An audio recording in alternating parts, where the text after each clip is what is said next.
પણ આ તો પરમ સત્ય છે, ત્રિકાલાબાધિત સત્ય છે. સમય, સંજોગ અને વ્યક્તિ સાથે બદલાય એવું સત્ય નથી. નહીં તો ઘણા સત્યો એવા હોય 5 વર્ષ પહેલા એ સાચું હોય, આજે સંભવ ના હોય. આજે એ જ વ્યક્તિ ખોટો એ લાગે. અને એટલા માટે ઘણીવાર ભૂતકાળના વ્યક્તિઓ, મહાપુરુષોનું આજના સમયમાં રહેતા લોકો જ્યારે અર્થઘટન કરવા જાય છે એમની વાતોનું, એમના વ્યક્તિત્વનું, ત્યારે આજના સમય પ્રમાણે એ લોકો સત્ય નથી લાગતા ઘણીવાર. પણ એ સમય માટે સત્ય હોઈ શકે છે. માણસ છે, હસતા હસતા રડી પડે ભાઈ માણસ છે, દડ દડ દડ દડ દડી પડે ભાઈ માણસ છે. કેટલા ઇતિહાસને આજના સમયમાં જ્યારે વિચારકો એની વ્યાખ્યા કરવા જાય છે ત્યારે એ કહેવાતા અને ખરેખર એ સમયના મહાપુરુષો આજે ઘણીવાર વર્તમાન સમય માટે સમયોચિત નથી એ લાગતા, કારણ કે મનુષ્યનું સત્ય છે. આ ઈશ્વરના સત્યની વાત છે. એ પોતે ઇટરનલ છે, એની વાત પણ ઇટરનલ છે. પૂર્વમાં જેમ લેખમાં કહ્યું ને, હરિના હોલમાં હરિની વાત. આપણે ભગવાનને માનીએ છીએ પણ ભગવાનનું નથી માનતા. આપણે ગીતાજીને માનીએ છીએ પણ ગીતાનું નથી માનતા. એની પૂજા કરી લઈએ, એની માળા કરી લઈએ, એના પાઠ કરી લઈએ, એને આરતી ઉતારીએ, પણ એના ઉપદેશ, એના આદેશ, જો ભગવાનની ઈચ્છા પણ આપણા માટે તો આજ્ઞા જ છે. પુષ્ટિમાર્ગી તો એ પરંપરા છે. મહાપ્રભુજી આજ્ઞા નથી કરતા. મહાપ્રભુજી ગ્રંથમાં એમ લખે છે, ઇતિ મે મતિ, આ મારી બુદ્ધિ છે, આ મારી મતિ છે. પણ આપણા ગુરુની મતિ સાથે આપણી મતિ સતી ન થાય તો પછી એ મતિ જ અધૂરી છે. જો ટ્રેન હોય, એન્જિન ન જોડાયું હોય તો શું કહેવાય? ડબ્બાઓ પડે છે. પણ એન્જિન જોડાઈ જાય તો એ ટ્રેન થઈ જાય, હજારો કિલોમીટરોની યાત્રા કરી શકે. એમ જેની સાથે જેનું બંધન ભગવાન સાથે નથી થયું, એ તો આ બધા પાટા પર પડેલા ડબ્બા જ છે. એને જ સંજોગોમાં હોય પણ યાત્રા કરવાનું સામર્થ્ય ન હોય. પણ વલ્લભાચાર્ય જેવા સદગુરુની સાથે જ્યારે બ્રહ્મ સંબંધના માધ્યમથી કડી જોડાઈ જાય ત્યારે છે ગોલોક ધામ સુધીની યાત્રા જેવું કરી લેતો હોય છે. છેક નિત્ય લીલા અને વૈકુંઠ ધામ સુધીની યાત્રા થઈ જતી હોય છે. તો શ્રીમદ ભગવદ્ ગીતા એ પરમ સત્યની વાણી છે. અને એટલા માટે એને 5000 વર્ષ પહેલાના પરિપ્રેક્ષમાં જુઓ, આજના પરિપ્રેક્ષમાં જુઓ, કે કદાચ 5000 વર્ષ પછી વાંચશો તો એ ગીતાજી તો એ જ પ્રમાણે સત્ય લાગશે. આજ આની વાણીનું મહાત્મ્ય છે. અને એટલા માટે હિન્દુ સમાજ પુનઃ પોતાના ધર્મ ગ્રંથો તરફ જાય એ અતિ આવશ્યક છે. આપણી શ્રદ્ધા, મહાપ્રભુજી તો આજ્ઞા કરે છે, શાસ્ત્રમ અવગત્ય મનોવાગ દેહૈ શ્રી કૃષ્ણ સેવ્ય. શાસ્ત્રને જાણી અને પછી ભગવત સેવા કરો. ભલે એમ કહેવાયું તો ભલે શાયરો પણ કહ્યું કે શ્રદ્ધા નો હોય વિષય ત્યાં પુરાવાની શું જરૂર, કુરાનમાં ક્યાંય પયંબરની સહી નથી. પણ હું તો કહું, શ્રદ્ધા એવી જ જગ્યાએ રાખવી જેના પુરાવા હોય. શ્રદ્ધા રાખ્યા પછી પુરાવા ન માંગવાના હોય, પણ જ્યાં પુરાવા હોય ત્યાં જ શ્રદ્ધા હોવી જોઈએ. ગીતાજીનો ભગવાનનો આદેશ જ એ છે, તસ્માત શાસ્ત્રમ પ્રમાણમ તે કાર્ય વ્યવસ્થિત. શાસ્ત્રો પ્રમાણ હોવા જોઈએ. આજે નવા વિચાર પ્રમાણે પરંપરાને તોડી દો, જૂની પરંપરાની જરૂર નથી, આ વિચારધારાની જરૂર નથી, બધું જ તોડવામાં આપણે માનીએ છીએ. વ્યવસ્થાઓને બંધન માનવા લાગ્યા છીએ ગેરસમજને કારણે. આપણને એમ લાગે કે જેટલી જૂની વ્યવસ્થાઓ તોડી નાખો, ખોલી નાખો. એક વસ્તુ યાદ રાખો, આ બધા બંધન નથી, આ બધી વ્યવસ્થાઓ છે. તમને સીટ નંબર આપવામાં આવે, રોનો નંબર આપવામાં આવે, એને કંઈ તમારું બંધન માનશો? આ બધા ઉત્તમ રીતે બેસીને સાંભળી શકે એની વ્યવસ્થા છે. એમ બધા જ બંધનો ખોલી નાખશો ને તો સમાજ ટોળું બની જશે. અને જ્યારે સમાજ ટોળાનું રૂપ લઈ લેતું હોય છે ત્યારે એ જ સમાજ પોતાનું પતન નોતરી દેતું હોય છે. કારણ કે ટોળાને વિચાર નથી હોતો, ટોળાને દિશા નથી હોતી.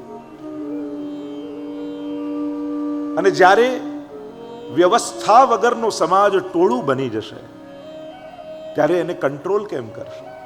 કારણ કે જૂની વ્યવસ્થાઓ તોડો છો, નવી આપતા નથી. જેના મનમાં જે આવે એ કરો. આ વિચારધારા ક્યાંક ભવિષ્ય માટે બહુ ખતરનાક છે. મને તો આ જ સાચું લાગે એટલે હું તો આ જ માનું. પણ તારી સમજ કેટલી? મારી લાઈફ છે, મારી રીતે જીવીશ. આજે વિચારધારા લોકોને શીખવાડવામાં આવે, તારી લાઈફ, તું જ ડિસિઝન લે, બીજો કેમ ચાલે? અરે આપણે બધા સામાજિક પ્રાણી છીએ, એકબીજાથી જોડાયેલા છે. અહીંયા બંધનો નથી, અહીંયા સંબંધો છે. આ બંનેમાં ફરક છે. કુમળી વેળ ઉગતી હોય ને લાકડીનો ટેકો રાખી એને બાંધો, એ લાકડી વેલનું બંધન ન કહેવાય, એનો સંબંધ કહેવાય, એના વિકાસનો આધાર કહેવાય. એ લાકડીનો ટેકો મળે ત્યારે એના વિકાસના આધારે એનો વિકાસ થવાનો છે. બંધન તો એને કહેવાય જ્યાં વિકાસ રૂંધાઈ જતો હોય, ઈચ્છા અને પ્રેમ રૂંધાઈ જતી હોય. પણ જ્યાં બીજાની ઈચ્છાઓ પૂરી કરવા માટે આપણે ટેકો બની જતા હોઈએ, બીજાને સુખ આપવા માટે આપણે આપણું છોડવા તૈયાર થતા હોઈએ, આ તો સંબંધો છે. અને બંધનોમાં ન રહેવું એવું જ્યારે પ્રચાર કરવા લાગ્યા તો હવે તો એવો સમય આવી ગયો, લોકો લગ્ન કરતા કતરાય છે. યુએસએમાં જાઓ છો, અમારે બંધાવું નથી. અરે આ બંધન નથી, આ સંબંધ છે. લોકો પહેલા સેટલ થઈ જઈએ. અરે આપણે સેટલ થવાનો ભાગ જ છે. ખાલી બેંક બેલેન્સને જોઈને કેમ કહી શકાય કે હવે સેટ થઈ ગયો? તારા સંબંધો, તારી લાગણીઓ, ખાલી આર્થિક રૂપે આગળ વધવું એ જ વિકાસ નથી. સાંસ્કૃતિક રૂપે, સામાજિક રૂપે, માનસિક રૂપે, બૌદ્ધિક રૂપે, આ બધી રીતે સમાજ આગળ વધવો જોઈએ. પણ કેવલ જ્યારે આર્થિકતાનો વિચાર કરીએ છીએ ત્યારે સમાજ ક્યાંક પતન તરફ જાય છે. આપણે બધા જ એકબીજાથી ગૂંથાયેલા છીએ. કોઈ કે મારી લાઈફ મારે જે કરવું હોય કરે. અરે ના, તું કોઈનો દીકરોય છો, તું કોઈનો ભાઈ પણ છો, તું કોઈનો પતિ પણ છો, તું કોઈનો મિત્ર છો. એક વ્યક્તિ કેટલા સંબંધોને જીવતો હોય અને કેમ કહી શકે કે મારે મારા જીવન સાથે જે કરવું એ કરો? ના. ગીતા એક અદ્ભુત વિચારધારા આપે છે, એક વ્યવસ્થા આપે છે સમાજને. આપણે ત્યાં ચાતુર્વર્ણે મયા સૃષ્ટમ ગુણકર્મ વિભાગ છે, ત્યાંની પણ વાત કરી. લોકો એને પણ બહુ ખોટી રીતે લીધું કે આ બધા વર્ણ ભેદ, આ ભેદ નથી, વ્યવસ્થા છે. અને જાતિ વ્યવસ્થા જુદી વાત છે, વર્ણ વ્યવસ્થા જુદી વાત છે. કોઈ પણ દેશમાં આ ચાર વ્યવસ્થા તો જોઈએ. શિક્ષક જોઈએ, વેપારી જોઈએ, સૈનિક જોઈએ અને સર્વિસ કરનારા લોકો જોઈએ, અને તો જ આખો દેશ કે સમાજ ચાલી શકે. અને એ પ્રકારની જ વ્યવસ્થાઓ પણ જ્યારે જ્ઞાતિ વ્યવસ્થા અને વર્ણ વ્યવસ્થા આ બધી ભેગી થઈ અને એ વ્યવસ્થાઓ ન જળવાતા અવ્યવસ્થા થવા લાગી ત્યારે એનો વિરોધ થવા લાગ્યો. ઘણી બધી ચર્ચાઓ આજના સમયમાં એ પુનઃ નવા રૂપમાં ચર્ચા કરવી જરૂરી થઈ જાય છે. એ વાતને આજના સમયમાં સમજવી જરૂરી થઈ જાય છે. ગીતાજી એ શાશ્વત ભગવાનની વાણી છે અને એટલા માટે ગીતાને માનો તો ગીતાનું પણ માનો. એક બાપા હતા, 100 વર્ષના થયા, 4 દીકરા ને બધાએ મોટી પાર્ટી રાખી કે 100 વર્ષના બાપુજી થયા તો ઉજવવું જોઈએ.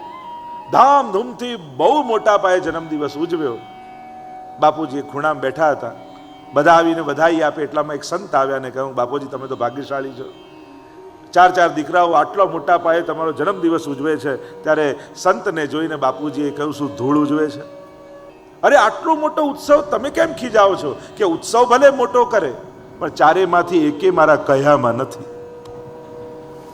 એમ જ મહાપુરુષોના મોટા મોટા ઉત્સવો આપણે ઉજવીએ.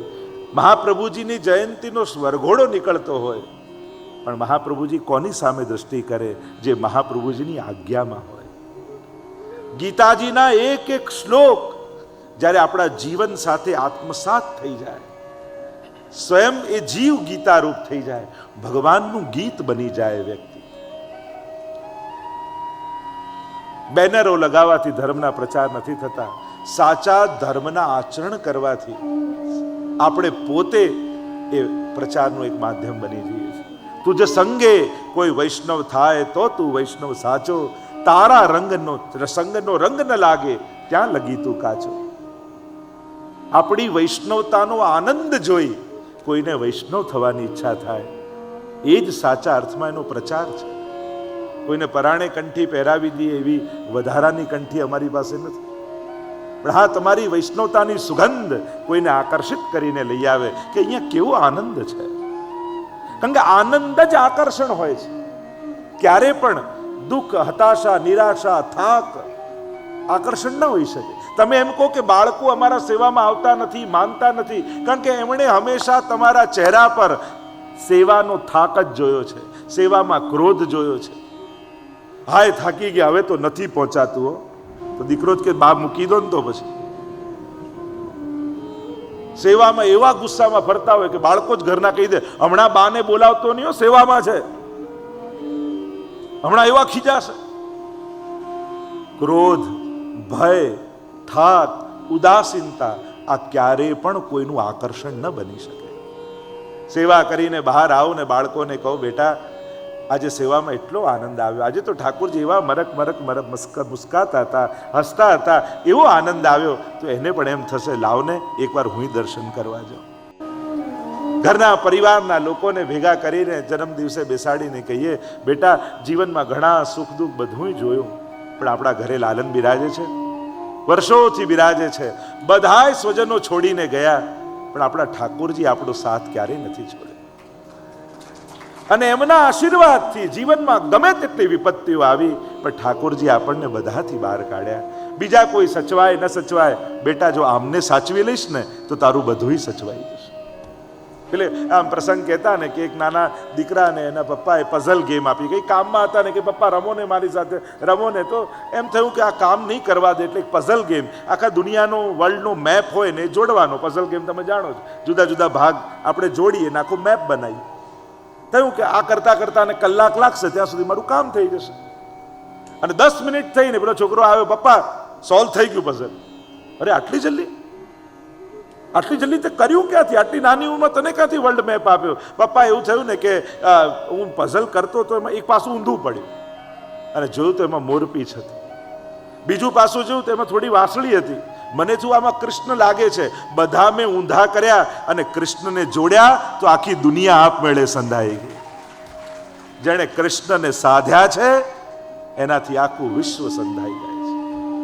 જા પર કૃપા રામ કી હોઈ, તા પર કૃપા કરે સબ કોઈ. જેણે કૃષ્ણને પામી લીધો છે, સહજમાં એના પર બધાની પ્રસન્નતાનું એ કારણ બની જાય છે. આ મહાભારતનો પ્રસંગ આપણા બધાના જીવનને ક્યાંક ને ક્યાંક સ્પર્શતો હોય છે. આ મહાભારત કેવલ કોઈ ઇતિહાસમાં થયું એમ નથી, રોજ બરોજ આપણા જીવનની આ મહાભારતો છે. રોજ બરોજના પ્રશ્નો છે, રોજ બરોજના આ વિષાદ યોગ છે. ક્યારેક જાગતા વિષાદ, ક્યારેક સૂતા વિષાદ, ક્યારેક કામ કરતા વિષાદ. આ વિષાદ રૂપી વિષ ક્યાંક ને ક્યાંક આપણા જીવનને બાળે છે.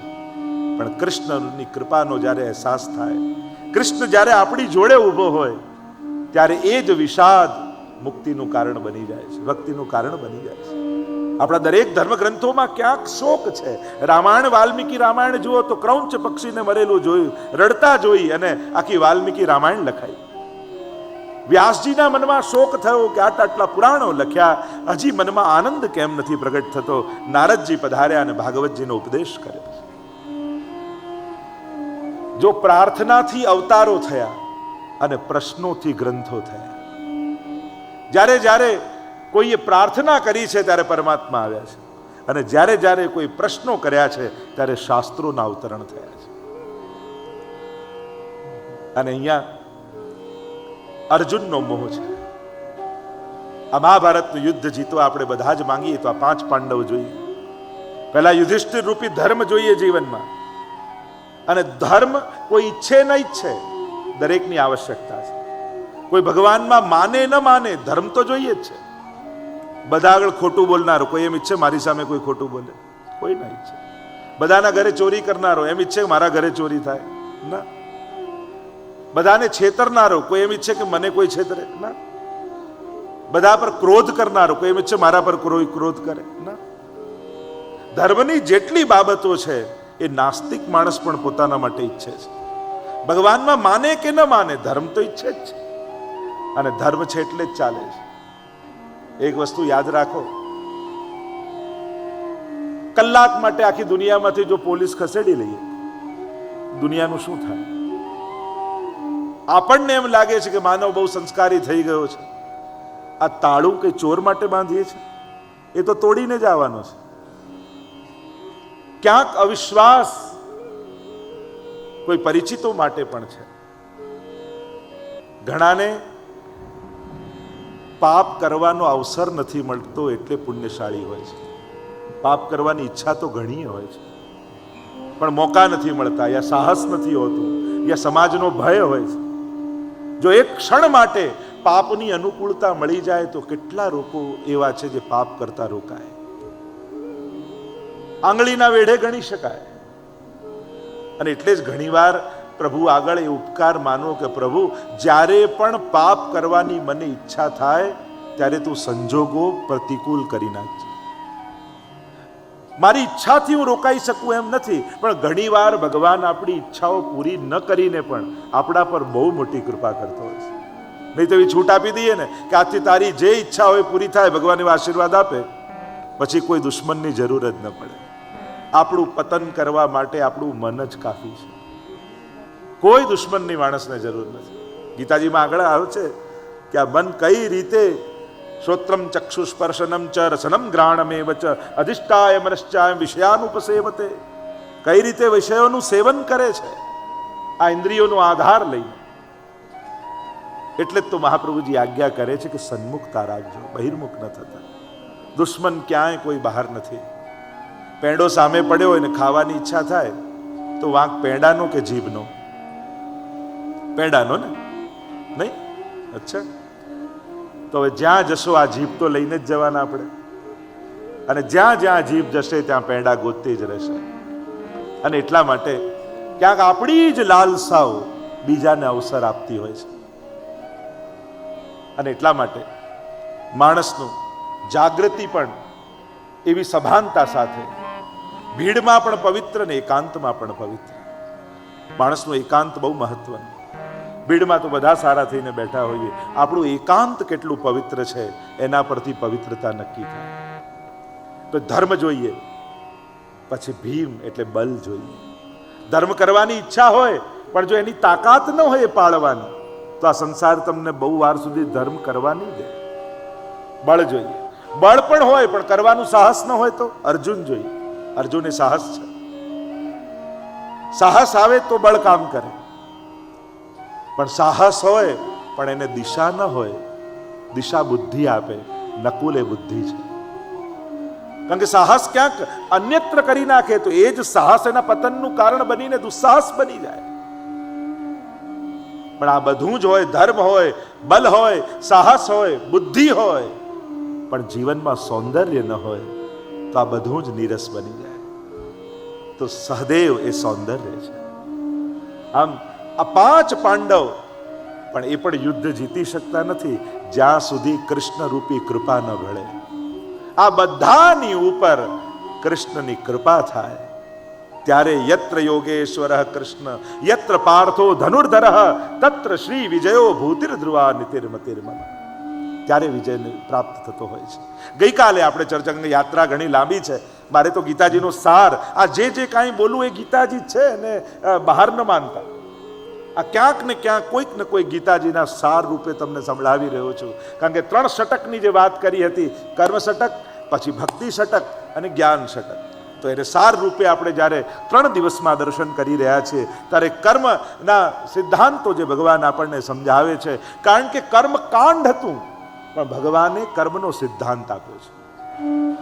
કારણ કે કર્મકાંડ એ કેવલ સકામતાથી થાય છે. અને એમાં પણ દેશ, કાળ, દ્રવ્ય, કર્તા, કર્મ અને મંત્ર, આ 6 ની શુદ્ધિ હોય ત્યારે યજ્ઞ માર્ગ, કર્મ માર્ગ, કર્મકાંડ ફલિત થતું હોય છે, એમ શાસ્ત્ર આજ્ઞા છે.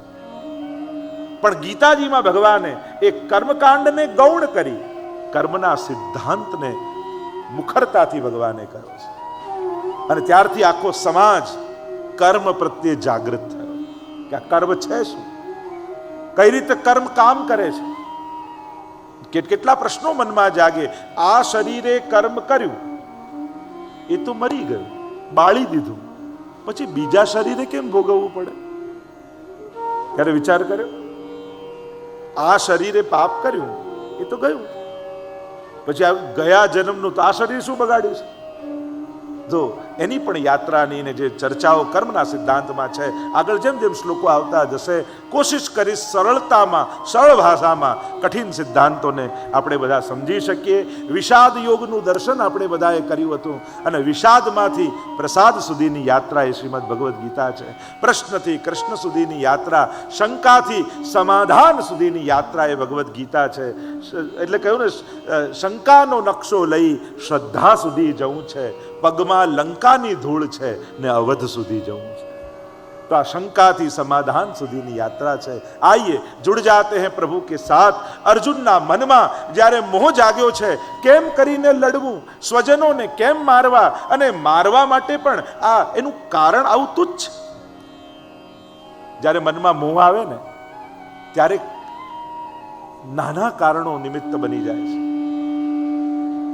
જે મોટા ઉદ્દેશ્ય સાથે અર્જુન યુદ્ધના મેદાનમાં ઊભો હતો એ લક્ષ્યને ચૂક્યો અને મનના નાના નાના કારણોમાં ફસાઈ ગયો. જ્યારે તમારા જીવનના ઉદ્દેશ્યો નાના બની જાય છે ત્યારે તમારા કાર્યો પણ બહુ ટૂંકા થઈ જતા હોય છે. સામર્થ્ય હોવા છતાં નાનું વિચારવું એ મૂર્ખતા છે. ઘણી વાર ઘણા એટલા મોટા સામર્થ્ય વાળા લોકો ઘણું બધું સમાજમાં કરી શકે અને એ લોકો જો રિટાયર્ડ થઈને ઘરમાં બેસી જાય તો ક્યાંક એ સમાજનું અહિત કરવામાં એક કારણરૂપ છે. તમે જેનું સમાધાન આપી શકતા હો સમાજમાં, એના માટે આગળ આવીને સમાધાન આપવું જોઈએ. સમર્થ લોકો નિષ્ક્રિય થઈ જાય એ સમાજ માટે બહુ હાનિ છે, સંસ્થાઓ માટે હાનિ છે. સંસ્થાઓમાં બહુ પૈસા ન હોય તો ચાલે, પણ સારા વ્યક્તિઓ જો સંસ્થા મૂકી દે ને તો સંસ્થાને વધારે મોટું નુકસાન થતું હોય છે. અને એટલા માટે સમર્થો સક્રિય રહે એ જરૂરી છે. અર્જુન ધર્મ માટે લડી રહ્યો છે, ભૂલી ગયો, અને રાજ્ય માટે લડું છું, સુખ માટે લડું છું એ યાદ રહ્યો. પણ ભગવાન સજાગ છે. આ તને જીતાડવામાં મને કોઈ રસ નથી અર્જુન, હું તો ધર્મની સ્થાપના માટે આવું છું અને ધર્મ હમણાં તારા ધનુષ ઉપર સવાર થયું છે અને ધર્મની સ્થાપના કરવા માટે એ જ મારો લક્ષ્ય છે અને એટલે તને જીતાડવામાં મને રસ છે. ગાત્રો ઢીલા પડ્યા, પરસેવે રેબઝેબ થયો, ગાંડી હાથમાંથી છૂટ્યું અને પ્રથમ અધ્યાયને આપણે વિરામ આપ્યો.